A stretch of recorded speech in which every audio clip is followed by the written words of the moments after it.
Good to go. Let me see. Hello, Las Vegas. How you guys doing today? Good afternoon. Good morning. I mean, we're in the middle of the day, so either way, if you're waking up to go to work, if you're in swing shift, which is at 2 o'clock, then good morning to you. If you're going to home now, again, good afternoon to you. However you want to see it. It's just good day to everybody, right? Yesenia, how you doing today? Good. How about yourself? Good. So we're here. We're live. Today is Wednesday, and we're totally live shooting from the Stewart Titles Title and Escrow Unscripted Studios. And once again, a shout out to Victor. He's out working today. Hustling. Actually, yeah, hustling. So he's working out today. So he's not here with us today, but I appreciate him, for letting us use the studio. And we're live to talk about real estate today, right? That's right. We introduced ourselves on Monday, so we're done with that. Obviously, we want to know more, then that's fine. You can call us and ask us more. But let's talk about real estate.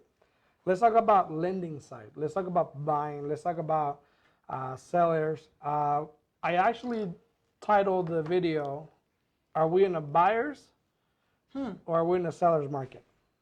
Interesting. All right. Well, give me your thoughts on that. So we got the audio good? Yeah, we've talked about this. We've talked about this before. Honestly, it just depends. And like we spoke about last week when we were, or I'm sorry, not last week, on Monday when we were here. On Monday. We were talking about the zip codes and the things that have taken place. Is there's certain zip codes where, unfortunately, the prices have come down. Okay. Where there's others that the prices continue to rise, and there's others that have maintained. So. I think I don't think, and this is just me, I don't think that we're in a seller's or a buyer's market. I guess it depends on how you see it and what would classify it as a buyer's or a seller's market, depending on your interpretation of the market. I think it's a great time for people to purchase a property at this moment. Like we said before, the rates are still great, so why not take advantage of it? But I also think that it's a great opportunity for people to sell their properties because they have gained a lot of value. At the time, they purchased a property that it wasn't their dream home, it wasn't in the area that they wanted, but that's all that they could afford or qualify for at that moment. Well, now is a great time to cash out that property and purchase another property that now will fulfill or complete their dream home or even the area that they want to be in. Now, there's a big debate about whether it's a seller's, whether it's a buyer's market, and we want to make sure that we understand what's which, which and which, right? So you call it a seller's market when there's a shortage of listings. Correct. Right? So basically the sellers have the handle and say, hey, I want this for this because obviously there's not a lot of listings. Because there's multiple people. Right, there's more competing. demand than supply, let's put it that way. Now, and it becomes a buyer's market when there's more supply than demand is. Now, is that an accurate statement at this point? I don't think so. You would think it's a buyer's market because the way it's unfolding. I think it's day per day. It is a day per day, but because think about it. It's a buyer's market when there's 6 months worth of inventory, and there is not right now. Exactly, but at the same time, there was not too long ago the properties were lasting on the market 60 plus days. Yes, which would in return make you believe that it's a buyer's market.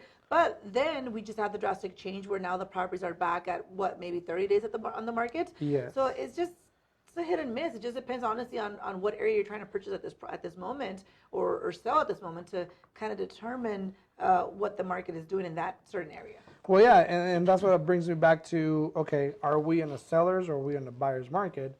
I think neither. I think neither, but I think you have to go one side.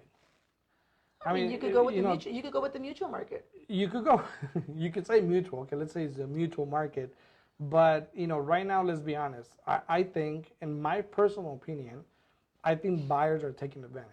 They are, and it kind of leans more to the buyer's market, right? But then again, like I said, it's hit and miss because, for perfect example, I'm under contract right now on a transaction with one of our clients, and the transaction just canceled because the seller does not want to complete the repairs. So it still kind of teaches you, and it still kind of shows you that there are certain areas or certain people that do believe that it's a seller's market and that they have the opportunity or they have the handle of the situation to not negotiate. Now, does that come down to educating your buyer and your seller? I think it does. I think it has a lot to do of what and I don't want to say this in a bad way, but let me make this nice. It just depends on what you, as the professional, as the realtor, what information you provide your client, and what you tell the client to expect. Again, every situation is different. This client did ask for quite an amount of repairs that is not very common. I mean, most buyers do require repairs, but you don't see a long list of repairs being required, right? I do not, no. This particular client had 17 items that they wanted repaired from the home inspection, and a lot of them were cosmetics, and the seller, said they were negotiated back and forth, and they simply said no, On the other hand, I have another client that also just canceled this morning. Same thing, repairs. They require certain repairs, which I do agree with these repairs because a lot of them are repairs. Like my client lives in that same street right now and knows the problems that she had before with her home. So therefore, she's asking for those items, prove that those items were already taken care of on the property that she's trying to buy in the same street, and if not, for them to be repaired now, but the seller refuses to take care of the items. But then it goes back to education, right? Exactly. Because I mean, I just had an inspection done this morning. I actually went to the client's inspection. It was the inspector doing, his thing. Then we had the buyer there asking questions, which is something we want. We want the inspector to actually teach the buyer, the potential owner, of what they're looking at and what's wrong with the property, how do you fix it, the pros and cons. Because let's be honest, I'm not an inspector, so I can't give you that information better than an inspector can. So while they're doing the inspection, he's asking me about this and he's asking me about that, and I can see where that's going. I can see that the list of items to be repaired is going to be big, long or short. Right. In his mind, is going to be long, and that's where you know how to educate the buyer. Say, well, let's put things in perspective. Okay, you want this, you want this. Now, you gotta pay attention to the year of the unit. If it's an older property, then you know that there's things that are going to come up. But what really, really concerns you, exactly, and you want to focus on asking the things that really concern you, not cosmetic things that you can take care of. Because let's be honest, if a seller sees a long list of 20 items, their first impression is like, no, we're not going to do any of this. Well, again, it goes back to the education, because you as a listing agent, I would suggest, and I would think that you would tell the seller, okay, you know what, they're asking for all these items. Let me take a quick look at it with my inspector, find out, roughly what the cost for these items would be, to see if it's something that, sure, let's get it done, or sure, let's offer them a credit for it, or no, it's going to be a major cost that you believe it's not a required cost, or it's not a required item that has to be repaired. So let's, counter them back saying that we're not going to fix these items. So again, you're right. It goes back to you educating your client, whether you're dealing with the buyer or whether you're dealing with the seller. And in that same instance, obviously, you get the repair request to a seller. Yes. And if a seller says, no, I'm not going to do anything, then you go back to always talking about the market, right?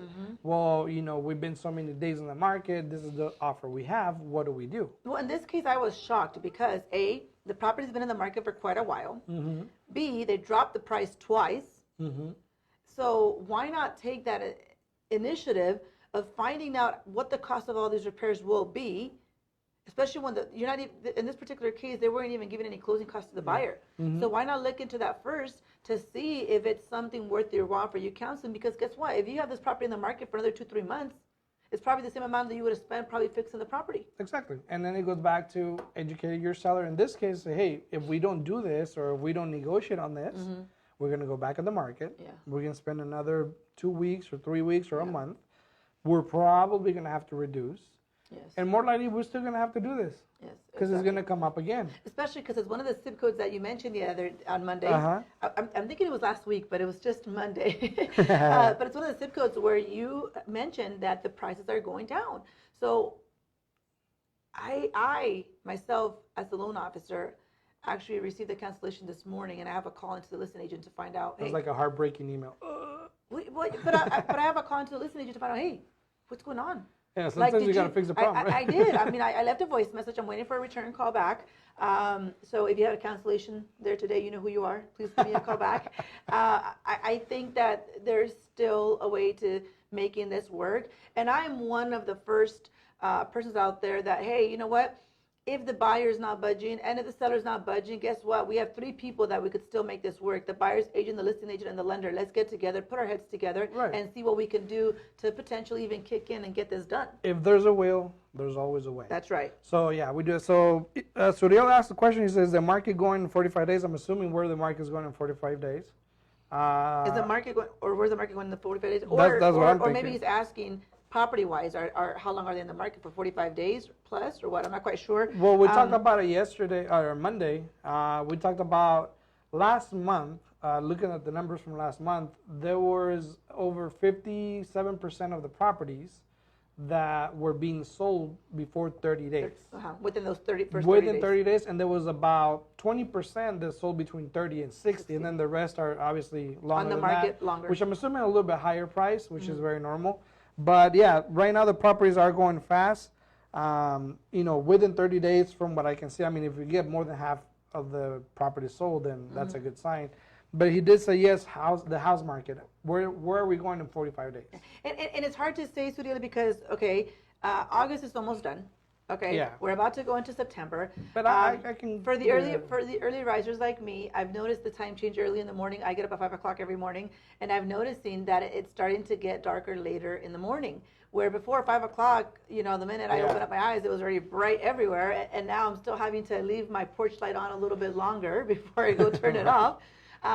So with that being said, we're going into September, and normally come season October, change, yeah. exactly. Normally come October is where we do see that the market tends to become more of a buyer's market, because everybody or most people kind of put everything on hold because of the Yes. holidays. They want to hold off on things, and even though it's technically not like, oh my God, it's automatically a buyer's market. It technically is, because most people kind of put everything on hold, and the few properties that are up for sale, there's very few buyers out there looking, because again, the holidays, they want to stay in a stable home. Nobody wants to be moving during the holidays. So it tends to convert more into a buyer's market, where the buyers have more of the opportunity to ask for closing costs. Technically. Technically. So with that being Yeah. with that being said, Suriel, I mean, that's roughly where we're going, where we're headed to. In my opinion, yes. It's still, I think the market's gonna. This is like the hottest month, Yes. months in the market, August, September. So I think the market's still gonna go up, maybe another 1,000, maybe a couple thousand. I think it went down 1,000 last month. It should go up here in the next month because of all the activity goes on August, September. Exactly. You'll see that change. But yes, October tends to slow down, and then you'll see probably the median price drop by the end of the year to 300,000, and we'll probably start the year 2020 at that median price of 300,000 or 290, somewhere in there. Which, if you look Which at the is normal. market, we've been in that price range for quite a while. Now he said, what about 2020, 2021? Where do you guys see real estate going? Well, that's hard to tell. I mean, ask me in January, and I can probably. No, we did speak a little bit about it in the Well, radio. 2020, yes. 2020, I think we're still. I think personally, I think Yesenia also agrees, and some agents agree out there that we had conversations about.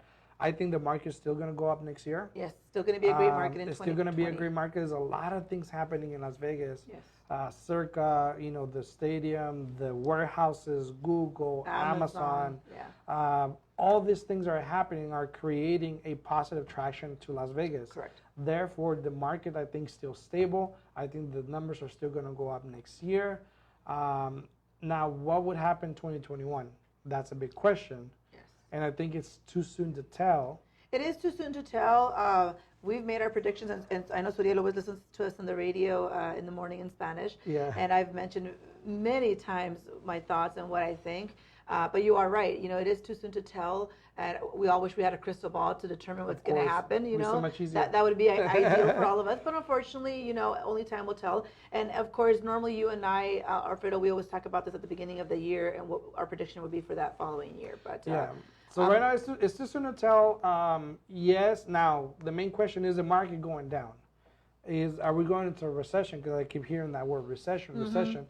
because Italy is going to a recession, or they Mhm. think they're going to a recession because I think Japan was it, or China. China. China was going because of the tariffs. They devaluated their coins because all this thing is going on.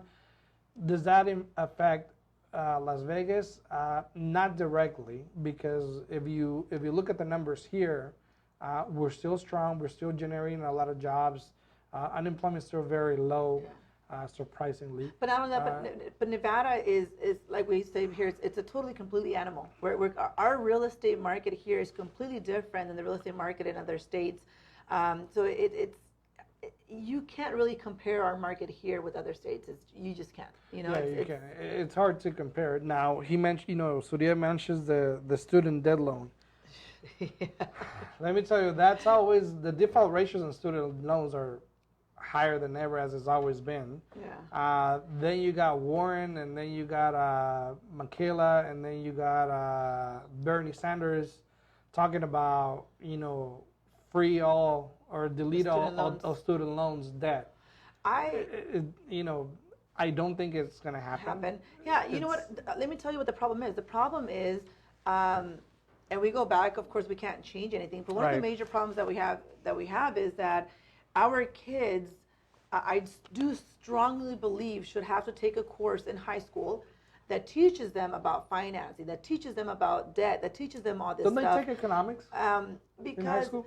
Yeah, but you can't. You really need something like a down-to-earth class that more realistic, that really tells you what it is and what to expect when you go out there and hit the real world. Because unfortunately, and I include myself amongst all the parents in this era, that we were so focused on giving, and are still focused on giving our kids what we didn't have growing up, that unfortunately we have to some degree and to some point enabled our kids, and our kids feel entitled. They feel like they deserve everything, and everything should be handed to them. And unfortunately, this goes to show you, it's very easy for a kid in today's time to go apply for a student loan and get themselves into a student debt without even thinking, is this really what I want to do? This is how much I'm going to owe. A lot of them believe, my parents will take care of it. My parents will pay for it. And that's why we have such a strong, negative in the student loans, that people default on them, because they don't have the understanding of what a debt truly is. I mean, we have clients that, when I look at their credit, I'm like, well, what happened with this credit card? You didn't pay it. Oh, well, they never explained to me that I had to make payments. I'm like, okay. Now, yeah, they just say sign here, and then we'll give you the credit. Do you see what I'm saying? But again, I do with a 30% interest rate. I do think that has caused, what Surya was talking about, the such large number or percentage of people that are defaulting on student loans, because it's very easy for them to jump. Or you don't know how to handle their finances. But not only that, but it's very easy for them to jump into something. Because it's accessible. Well, not only that. Perfect example. My daughter is 21. She should be getting a credit card by now. She is. She's applying. If she doesn't have one already. Well, listen, she's 21, and she is applying for a student loan. And what's the first thing that they ask? They ask for the parents' financials. Mm-hmm. Why? She's overage. So they can give it to her, and then that way you're responsible for it. Exactly. And I'm like, why? Why not focus this on that kid himself? Mm-hmm. Why are you focusing on the parents? The parents aren't going to pay this. And but isn't that to see if she qualifies? But I mean, she's over 21, so I don't know why that should be. That's what I'm saying, though. If the kid is under 24 years old or 25, I forgot what the number is, 24 or 25, and if they're not married, they ask for the parents' financials. If the kid's married, then they disregard the parents' financials completely. Well, then she's good for now. And she's already married. Now she is. But what I'm saying is that I just think the way they go about all these student loans and how they approve a kid or don't approve a kid or whatever not, I just think that should be managed a little bit different. There's a lot of things that should be different, but there's just not. Let's be honest about that. But yeah.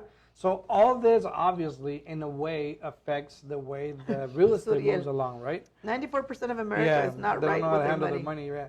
So so all that affects. Obviously, if Suriel is saying that you got 94% of the people don't know how to handle their finances, that is an impact on who is able to purchase a property too. Exactly. So now I think the number might be a little bit different because obviously there is more demand now than it was even last year. From what I was looking at the numbers, you got an increase on closings per month. So that shows that there's more people buying, there's more people getting educated, there's more people getting approved.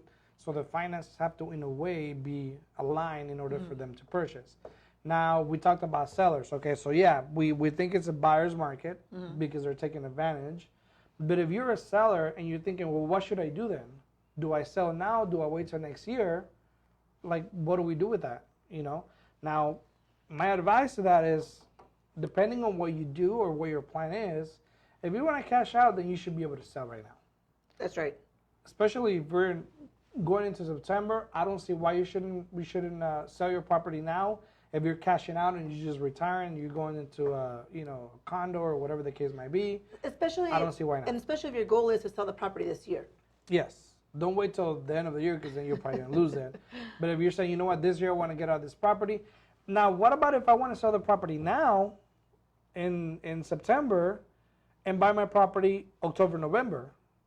Now, that's an advantage, right? That is an advantage. That's a leverage. Especially because you, as a seller, are allowed, and it's negotiable for you to request for you to be able to rent that property back. And most of the time, the max time that they do is 60 days because if the person purchasing the property is using an FHA loan, one of the requirements is for them to occupy the property within 60 days. Right. So, yeah, and most people also tend not to sell a property because they either don't want to move to an apartment, because they don't want to move their property to a storage, because they don't know if they qualify. That's actually one of the first ones. I don't know if I qualify because I already own a home. Without knowing. That's one thing that's very important. If your intention is to sell, to buy another property, the first step that you should take is making sure that you are going to qualify to purchase that home. Unfortunately, I actually received a call the other day of a client that was very sad and said, you know what, a friend of mine referred me to you to see if you can help me. She was very upset. She says, I sold my house because the realtor that I was working with told me that it was okay for me to sell the house and that I could purchase another one with no problem. Never mentioned to me that I needed to make sure that I was qualified for the loan, which now that I think about it is common sense. I should have looked into it. But now I just met with a different lender and I don't qualify for a loan is what they're telling me. So is there a way that you can help me? So I actually am meeting with the client. Unfortunately, due to their schedule, they can't meet until next week. But to see what we can do. Right, and that is a problem though. Their perspective and they're thinking in their head like, I don't qualify because I have a house. I already have a house. Okay, yes, but the approval is assuming that you sell your property. So we should be able to get you approved, assuming that you sell. Correct. Obviously, we'll go through the process of selling the property, but at least you know that you qualify. Yes. And most people don't try to buy because they say, I already have a house, I don't qualify. Yeah. Now, as a seller, you're probably thinking, yes, maybe I should sell in September because it's the hottest month of the year in regards to real estate. So you'll probably get the most for your property at that point rather than waiting for October, November, December, January to sell the property. And you should be able to get a good deal by the time October, November comes to move into another property. Now, a lot of sellers, though, do intend to wait until tax season. Next year. And the reason they do that is because they know that during that time frame, there is a lot of buyers. And so DPA programs that come out. With the DPA programs get their financing again for the year. And a lot of sellers, they do study the market and they do believe, since there's going to be so many buyers, I have more of an opportunity because I get to pick and choose if I want to accept the offer or not. It's more negotiable because there will be more than 1, 2, 3, or 4 buyers looking at the same property. So, real estate it's an awesome market and it changes so much. Of course, we love this, right? We've been doing this for a long, long time. So it's kind of hard to say, and the mentality that every single person does have. But again, I do believe that one of the major things is the education that you give your client as a buyer, and the education that you give your client as a seller to determine if you are in a position or if you're ready to either sell or buy. Yeah, and that's very important, obviously, and that's what we're here for. We want to educate our clients and our friends and everybody out there, the community, as far as the processes and all the real estate news that come out every day. Because every day is a different news, whether China went bankrupt or whether Puerto Rico, Italy. Italy or whoever, Greece, not too long ago. So all this stuff that matters to us, whether it's a tariff fight with China and France about the wines and this and that, all that stuff we want to make sure you guys are aware so you can have the information, because when you decide to make a move, whether it's purchase or selling, this information will matter in a way. It'll come in handy. Yeah, it'll come in handy to you. Say, you know what, I want to do this because I want to do that. And especially if you're going to be purchasing, if you're in the market to purchase, and even so, if you are currently approved now with the Home is Possible program, we talked about this yesterday in the radio in Spanish. The Home is Possible program, as of September 3rd, is changing their income limits. That is allowed for the person to be able to qualify with the Home is Possible program. Conventional loan, Fannie Mae, okay? Freddie Mac is a different animal, of course, as everybody knows. Yes. And they have their own requirements, their own income limits. But normally when one makes a change, the other one shortly follows. So take advantage, and if you are qualified right now with the Home is Possible program, with the conventional loan, I'd suggest that you talk to your lender. I suggest that you do speak to the realtor. Or if you don't have a lender or a realtor and you're interested in qualifying with that program, give us a call, let us know. We would love to help you and assist you. But make sure that you guys do go under contract and your funds are reserved before September 3rd.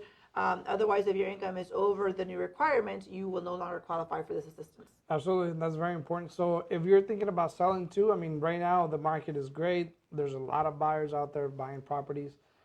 It's a very good time. Think about that. If you want to know how much your house is worth or how much your property is worth, you can send us a message. Let me know your address, a private message, and I'll be more than happy to send you a report so you can take a look. No compromise, no compromise. Just I'll send you the information so you can have it, and let us know if you have any questions. What do you want to know? What do you want to learn?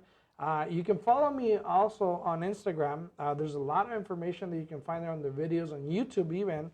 Alfredo Rosales at Century 21 Americana. You can find a lot of videos with a lot of good Informational videos that you can use. Share it, let other people see it, because maybe you don't need it, but somebody else will. Yeah, and that's very important. And again, if you guys ever have any questions, any concerns, you guys can always reach us. My direct office number is 702-310-6396. Again, 702-310-6396. Or you can reach me at 702-789-9328. I'll be more than happy to answer your text message or calls. Whatever information you need, we're here for you. I'm Alfredo Rosales with Century 21 Americana. And Yesenia Alfaro with Residential Mortgage Services. And we look forward to seeing you guys next week. On Monday. On Monday. See you guys.